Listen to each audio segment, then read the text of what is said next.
தமிழகத்தை அதிர வைத்த அந்த ஒரு முடிவு. தமிழக அரசியல் இது ஒரு சாதாரண சதுரங்க ஆட்டமல்ல. இங்கே ராஜாக்கள் உருவாவதும் சாம்ராஜ்யங்கள் சரிவதும் ஒரு நொடியில் நடக்கும். ஆனால் பல தசாப்தங்களாக இங்கே கட்டிக்காக்கப்பட்ட ஒரு பிம்பத்தை ஒரு தனிமனிதனின் ஒரே ஒரு முடிவு சுக்குநூறாக உடைக்கும் என்று யாராவது நினைத்தார்களா? அவர் வரும் வரை அது ஒரு அமைதியான கடலாக இருந்தது. ஆனால் அவர் ஒரு முடிவை அறிவித்த அந்த நொடி தமிழகத்தின் அரசியல் திசையே மாறியது. அது வெறும் அரசியல் அறிவிப்பல்ல, ஒரு தலைமுறையின் எதிர்பார்ப்பு. போராட்டங்களின் பின்னணி. திரையில் அவர் சிரித்தால் கைதட்டிய கோடிக்கணக்கான கைகள் இன்று அவருக்கு பின்னால் ஒரு படையாக அணிவகுக்கின்றன. ஆனால் இந்த எழுச்சி ஒரே நாளில் வந்துவிடவில்லை.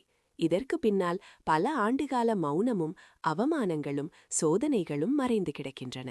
ஒரு நடிகனாக உச்சத்தில் இருந்தபோது அவருக்கு நேர்ந்த அரசியல் நெருக்கடிகள் சாதாரணமானவை அல்ல.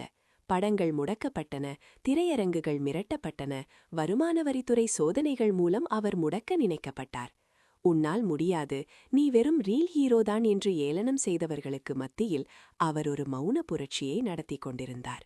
எதிர்ப்புகள் வரும்போதெல்லாம் அவர் ஆவேசப்படவில்லை, மாறாக தன்னை செதுக்கிக் கொண்டார். அந்த பொறுமைதான் இன்றைய எதிரிகளை நிலைதடுமாறச் செய்யும் ஒரு பேராயுதமாக மாறியிருக்கிறது. அந்த அதிரடி முடிவு.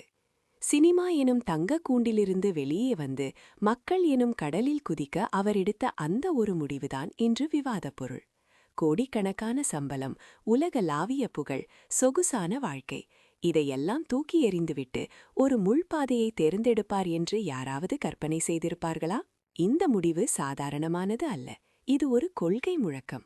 இனி நான் நடிகன் அல்ல, உங்கள் வீட்டு பிள்ளை என்று அவர் சொன்னபோது தமிழகத்தின் மூலை முடுக்கெல்லாம் அந்த அதிர்வு கேட்டது. மாற்றத்தை விரும்பிய இளைஞர்களுக்கும் புதிய அரசியலை தேடிய மக்களுக்கும் அந்த ஒரு முடிவு பெரும் நம்பிக்கையை தந்தது. வெறும் பேச்சோடு நின்றுவிடாமல் களத்தில் இறங்கி அவர் காட்டிய வேகம் தமிழக அரசியலின் பழைய கணக்குகளை தலைகீழாக மாற்றத் தொடங்கிவிட்டது. மறைக்கப்பட்ட உண்மைகள். இந்த முடிவுக்கு பின்னால் இருக்கும் மாஸ்டர் பிளான் என்ன? இது வெறும் உணர்ச்சி வசப்பட்டு எடுத்த முடிவா? கிடையாது.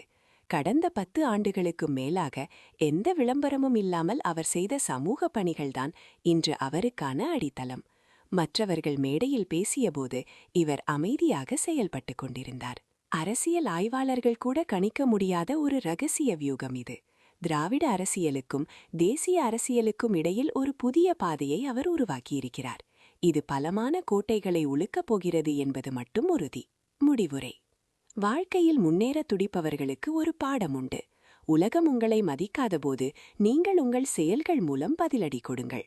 ஒரு மனிதனின் துணிச்சலான முடிவு ஒரு மாநிலத்தின் வரலாற்றையே மாற்றும் என்பதற்கு இதுவே சாட்சி. நண்பர்களே, இந்த அரசியல் மாற்றம் தமிழகத்திற்கு நன்மையை தருமா? புதிய தலைமுறை அரசியலை நீங்கள் ஆதரிக்கிறீர்களா? உங்கள் மனதிற்கு பட்டதை கமெண்டில் பதிவு செய்யுங்கள். இந்த வீடியோ உங்களுக்கு பிடித்திருந்தால் மறக்காமல் பொலிட்டிக்கல் வாரியர்ஸ் தமிழ் சேனலை சப்ஸ்கிரைப் செய்யுங்கள். உங்கள் நண்பர்களுக்கும் இந்த வீடியோவை ஷேர் செய்யுங்கள். தமிழக அரசியலின் அடுத்த கட்ட நகர்வுகளை உடனுக்குடன் தெரிந்து கொள்ள எங்களோடு இணைந்திருங்கள். நன்றி.